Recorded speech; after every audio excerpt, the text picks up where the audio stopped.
रोहन और मोहन दो भाई थे। दोनों की शादी हो जाती है, लेकिन शादी के बाद दोनों के बीच एक नई लड़ाई की शुरुआत होती है। और लड़ाई इस बात की कि माँ को रखेगा कौन। देखो रोहन, इस बार मैंने माँ को पूरे 8 दिन ज्यादा रखा। तुम समझ सकते हो कितनी तकलीफ होती है। कैसे कैसे करके तो मैं घर चला रहा हूँ। अरे वाह भैया वाह। 8 दिन ज्यादा में तो आपका बजट खराब हो गया। याद है 2 साल पहले जब आप दिवाली में अमेरिका गए थे तो मैंने पूरे 17 दिन माँ को एक्स्ट्रा रखा था। अब बात निकली है तो मैं बोल देता हूँ। तुम्हारी बीवी ने माँ को जो साड़ी देकर भेजा था ना, वो सेम साड़ी मेरी नौकरानी भी पहन कर आ गई थी। पता है कितनी शर्म महसूस हुई मुझे। तभी वहां मोहन की बीवी आ जाती है। बस करिए रोहन, मैंने तो अच्छी ही साड़ी दिलाई थी। अब क्या एक बुढ़िया के लिए मैं डिजाइनर कपड़े लेकर आऊं? कम से कम लाई तो। आप तो वो भी नहीं करते।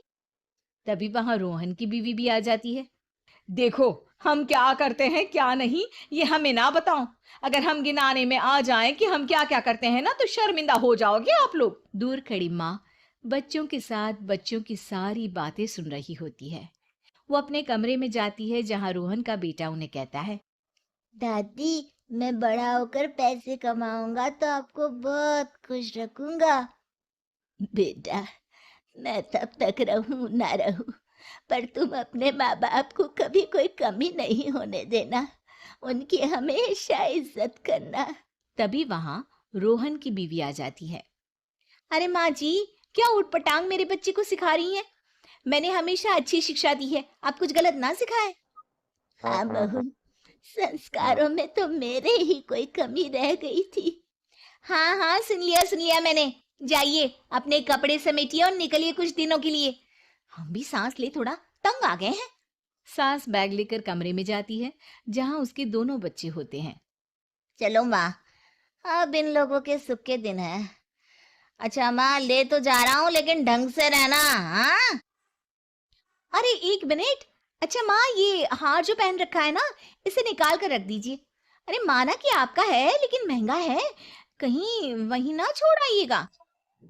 भाभी, ये हार माँ को पापा ने दिया था।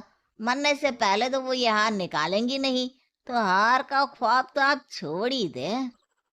ये बोलकर वो लोग वहां से निकल जाते हैं। देखो, मुझे तो तुम मेरे मायके ही उतार दो। मैं तो इस बुढ़िया के साथ रहने से रही। अरे ये क्या बोल रही हो, माँ सुन रही है ना। सुन रही है तो सुने ना। डर नहीं पड़ा मुझे किसी का। अरे बेटा, जरा साइड में रोक ले। न सामने मंदिर दिख रहा है ना, वहां भगवान को हाथ जोड़कर आती हूँ। मोहन गाड़ी रोक देता है। माँ उतर जाती है। धीरे धीरे चलते हुए वो उन दोनों से काफी दूर निकल जाती है।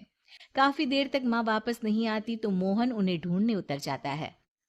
अब ये माँ कहाँ चली गई।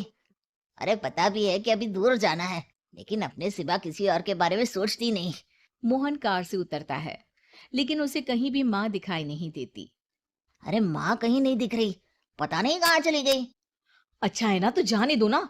लेट हो रहा है और मुझे नींद भी आ रही है, घर चलो बस। दोनों वहां से चले जाते हैं। 2 महीने बाद रोहन मोहन के घर आता है। मोहन, आज माँ को लेने आया हूँ। मैं नहीं चाहता था कि एक भी दिन लेट हो और तू मुझ पर माँ को रखने का एहसान दिखाए। अब लेकिन माँ मेरे पास नहीं है। माँ नहीं है मतलब? वो तो मेरे पास भी नहीं है। कहाँ गई माँ? वाह, कभी माँ की चिंता की? 2 महीने से तो एक फोन भी नहीं किया। आज माँ की टेंशन दिखा रहे हैं आप। मोहन रोहन को सारी बात बता देता है। दोनों भाई साथ बैठ जाते हैं। चलो जो हुआ अच्छा ही हुआ, कम से कम हम शांति से तो जिएंगे। हाँ, अफसोस तो बस उस हार का रह जाएगा जो वो साथ ले गई। उधर माँ शांति से एक वृद्धाश्रम के बेंच में बैठी होती है। गले में हार नहीं होता क्योंकि उसी को बेचकर वृद्धाश्रम का किराया दिया होता है। इस कहानी में किसी को कोई सीख नहीं मिली, ना ही किसी को कोई सबक। कारण अगर सबक और सीख से लोग अपने वृद्ध माँ बाप की सेवा करते, उनकी इज्जत और मान सम्मान करते, तो शायद इस देश से वृद्धाश्रम हमेशा हमेशा के लिए बंद हो जाते। तो इस कहानी का अंत यही स्वीकार करें।